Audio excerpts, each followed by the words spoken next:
우리는 지금 사순절을 지나가고 있죠.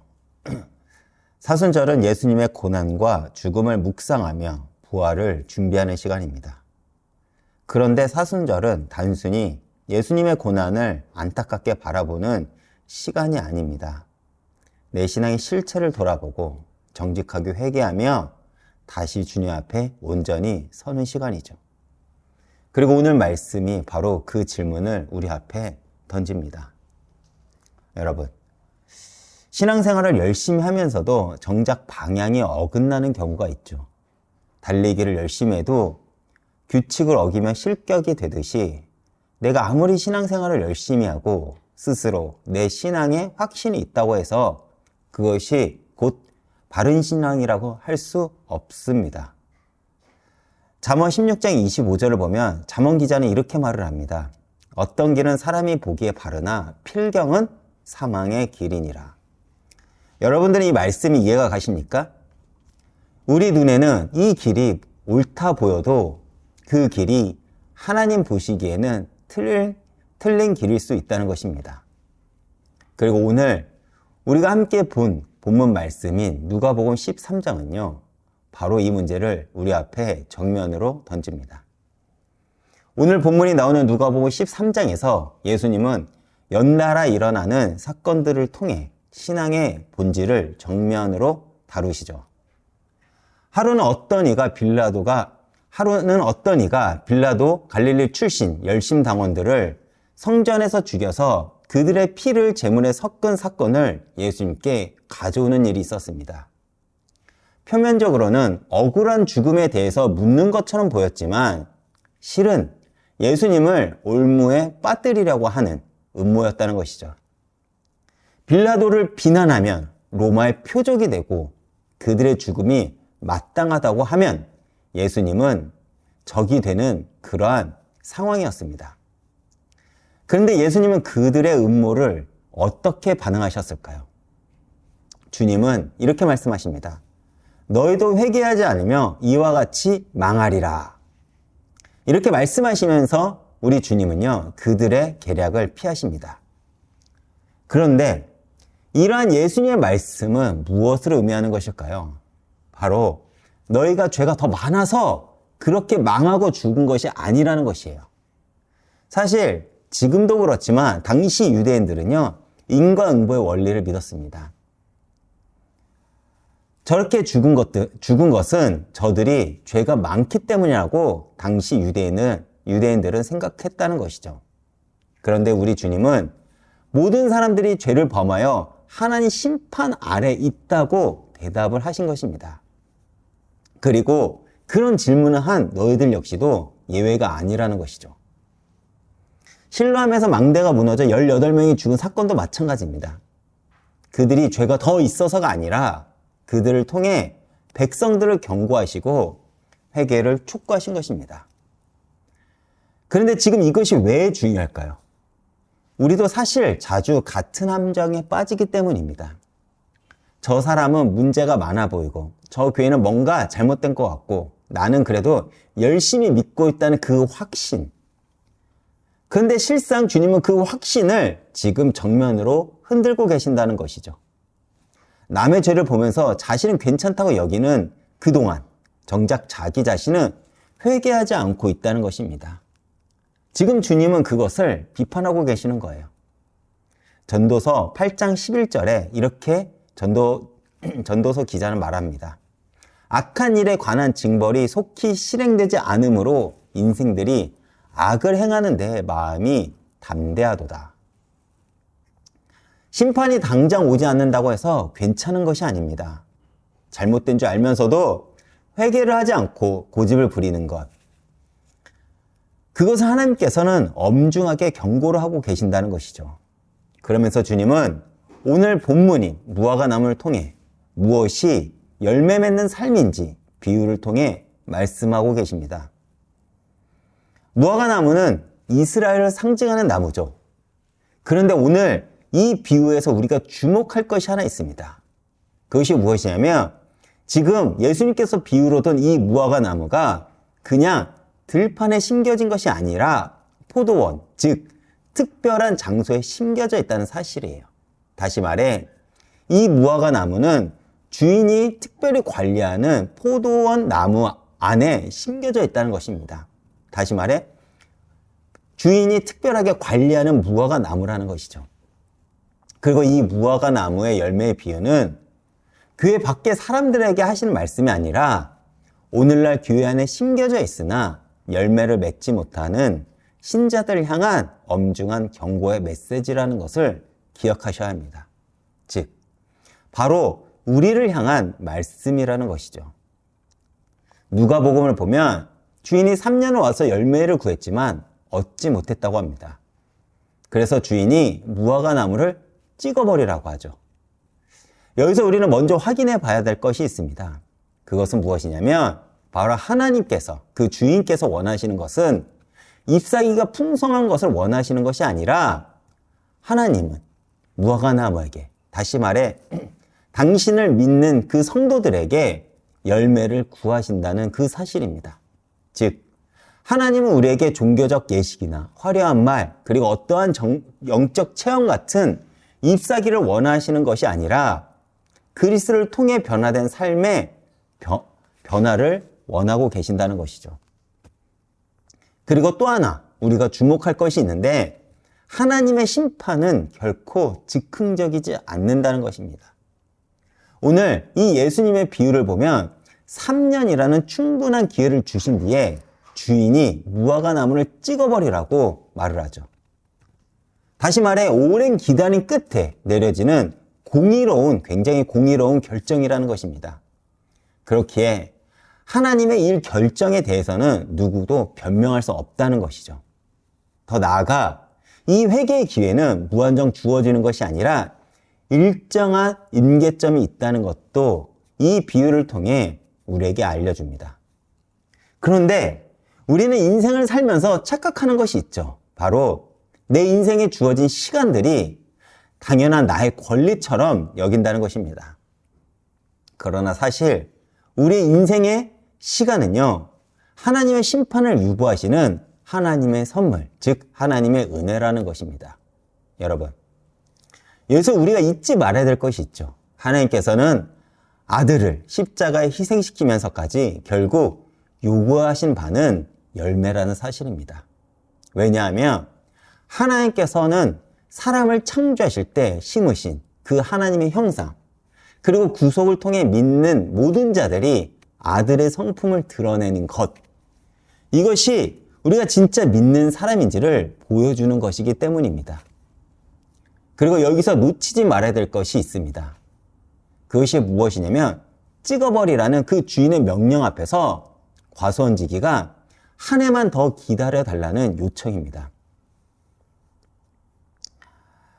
찍어버리라는 그 주인은 하나님의 공의를 나타내는 것입니다. 그러나 한 해 더 참도록 요청하는 그 과수원지기는 예수 그리스도를 통해 나타나는 하나님의 은혜를 의미하는 것이죠. 즉, 이 비유 안에는 공의와 은혜가 함께 있음을 우리는 기억해야 됩니다.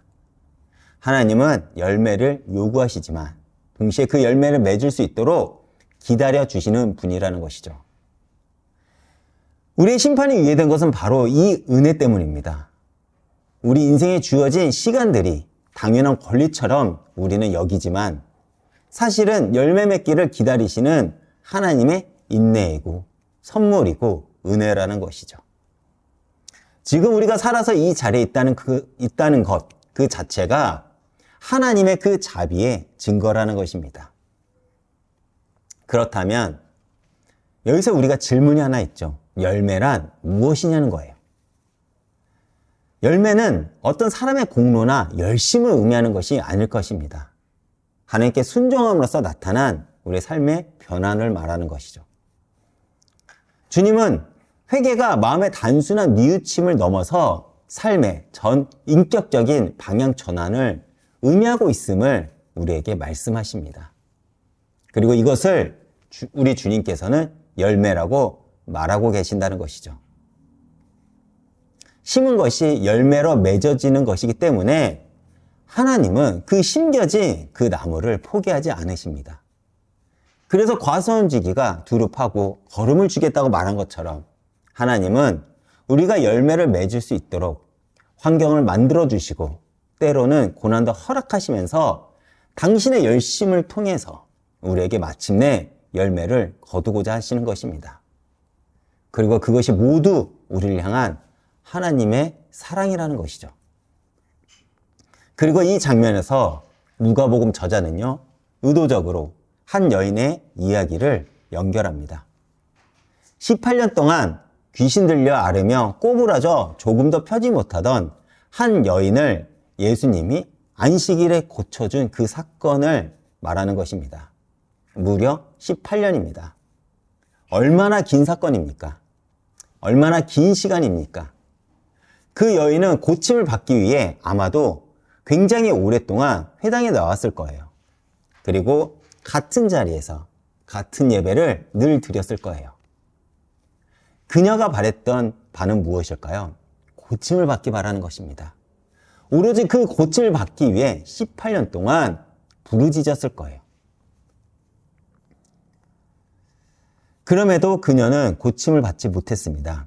그러다가 예수님을 만나는 날 주님이 그에게 손을 얹으시자 그의 허리가 즉시 펴졌고 그녀는 하나님께 영광을 돌렸습니다. 고침을 받자마자 즉시 하나님을 경배한 것입니다. 그 여인의 삶의 방향이 예수님을 만나고 완전히 바뀌게 된 것이죠. 이것이 바로 열매 맺는 삶이라는 것입니다. 그런데 이 아름다운 장면 앞에서 회당장은 분노를 합니다. 표면적인 이유를 보면 안식일의 노동을 그만 그 율법을 어겼다는 것이지만 실상을 보면 자신의 통제 밖에서 이러한 일들이 일어났기 때문이라는 것이죠. 18년 동안 회당에 출입한 그 여인이 자기 손으로 고침을 받지 못하고 예수님께 고침 받은 것에 대한 어쩌면 열등의식이었기도 합니다. 그래서 사실은 마땅히 기뻐해야 할 그 자리에서 회당장은 분노한 것입니다. 즉, 그에게는 하나님의 일보다 자기의 권위와 체계가 더 중요했다는 것이죠. 여러분, 이것이 오늘 우리에게 무엇을 말하고 있을까요?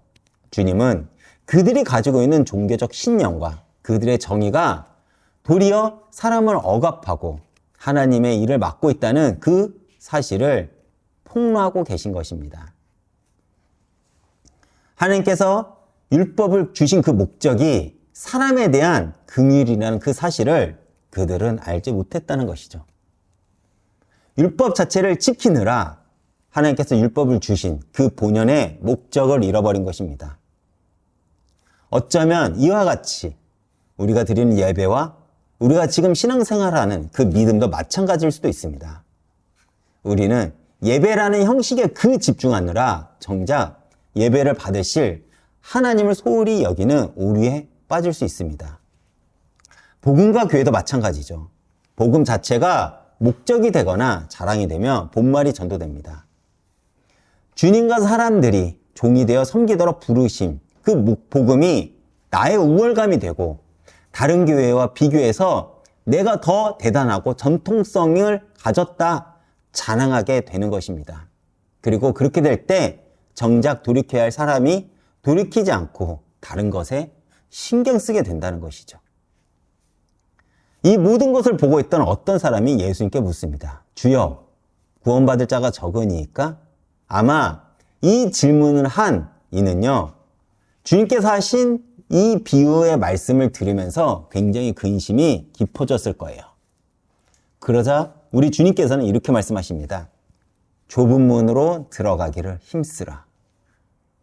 회개 없는 구원, 전통과 교권을 지키기 위해서 복음의 본질을 대적하는 그 종교 체제로부터, 그 종교의 시스템으로부터 나와서 진리의 본질을 붙들라는 우리 주님의 요청입니다. 회개하지 않으면 하나님 나라에 들어가지 못하고 거절될 것이며 반드시 심판을 받게 될 것이라는 그 엄중한 경고입니다. 우리가 구원을 받기 위해서 반드시 거쳐야 될 과정이 있죠.